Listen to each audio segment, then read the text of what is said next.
What is the most important reason for I'll call it the invention of the theory of evolution? Is it because science supports the theory? Well, that is certainly what we have been told. With a little research, however, we know that scientific evidence makes evolution impossible in multiple ways. And we have seen that scientific so-called facts in our textbooks have been disproven decades ago. In fact, most of the charts, the pictures, and ideas of evolution have been shown to be frauds, and there are a huge number of these, lies, not necessarily told on purpose, or junk science, and there's quite a bit of that. Once again, I would strongly recommend Jonathan Wells' book on the icons of evolution to see just a few examples of this. If you're like I was, you're saying something like, wait just a minute, evolution is science. What has been discovered to disprove evolution? We have already looked at about half a dozen facts that scientifically defy the ideas and so-called facts that would have given credence to the theory. There are dozens more. These scientific contradictions to the theory are prolific and increase every year as new scientific discoveries are made. So why wasn't I told? And if it is not science, then what is it? Is it possible that educators and most scientists are trying to get rid of the idea of a creator or God? Is it a war against God? Well, maybe for some, but certainly not all. It was because our teachers and professors were taught it when they were in school. They were never told the contradictions with the theory. I was a teacher for years before I began to discover the scientific fallacies with the theory. So you are probably surprised too, unless you have done your own research.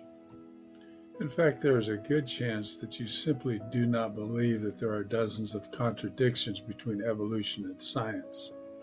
After all, it is difficult to be going in one direction for 12 to 15 years, or possibly even longer, and then just change directions, that is, your beliefs. If you just cannot believe this, I would strongly suggest you order a book or two by former evolutionists that are experts in their field. These can include the book by Jonathan Wells, which I mentioned previously, Darwin's Black Box by Michael Behe, or Against All Odds by Carl Baugh. There are many more, but these give you a good start for discovering some of the facts that you were never taught in school. So the real question is why is this theory still pushed so hard? If you are still reading or listening to this information, I'm assuming that you realize that you have not been told the real facts in school, that the theory of evolution has some serious scientific problems with it. In a series of lessons this size, I cannot cover dozens of these contradictions. But what I am going to address is this question. Why are we still being taught these ideas if they have been proven wrong decades ago? Many evolutionists have expressed doubts about foundational tenets of the theory.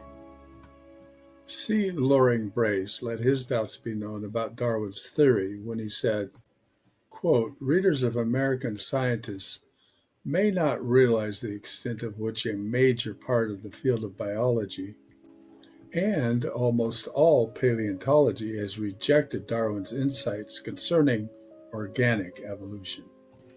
Natural selection is dismissed as contributing nothing more than fine-tuning, and adaptation is largely ignored in practice. End of quote.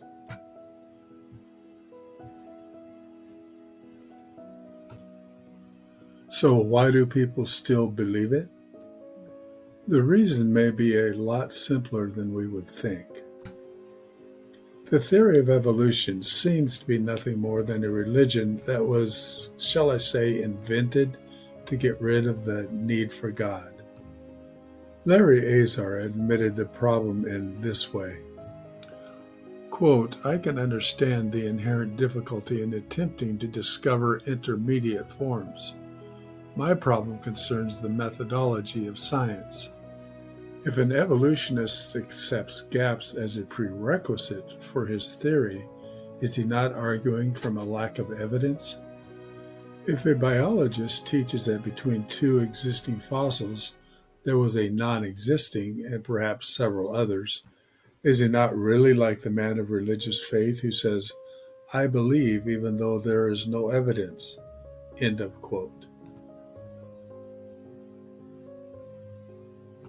L. Harrison Matthews admitted as much in his Introduction to the Origin of Species, 1971, by admitting, quote, the fact of evolution is the backbone of biology, and biology is thus in the peculiar position of being a science, founded on an unproved theory. Is it then a science or a faith? Belief in the theory of evolution is thus exactly parallel to the belief in special creation. Both are concepts which believers know to be true, but neither up to the present has been capable of proof. End of quote. In other words, no faith, no theory.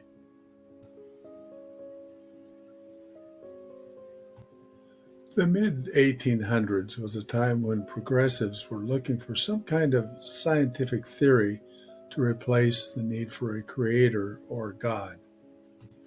Because Darwin admitted serious problems with his theory, he was surprised to discover the popularity of his theory despite the missing scientific evidence to support it. Incidentally, his missing evidence is still absent. Stephen Jay Gould, arguably the top spokesman for evolution in the last century, acknowledged the problem. Quote, the absence of fossil evidence for intermediate stages between major transitions and organic design, indeed our inability even in our imagination to construct functional intermediates in many cases, has been a persistent and nagging problem for gradualistic accounts of evolution. End of quote. And he also admitted this, quote, I regard the failure to find a clear vector of progress in life's history as the most puzzling fact of the fossil record. End of quote. In other words, the very fossils that are needed to make the theory viable, that is, believable, are the very fossils that are missing.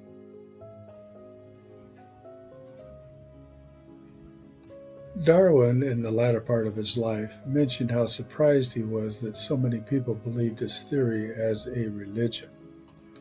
Continued in the next lesson. Please share this with your friends if you enjoyed this lesson.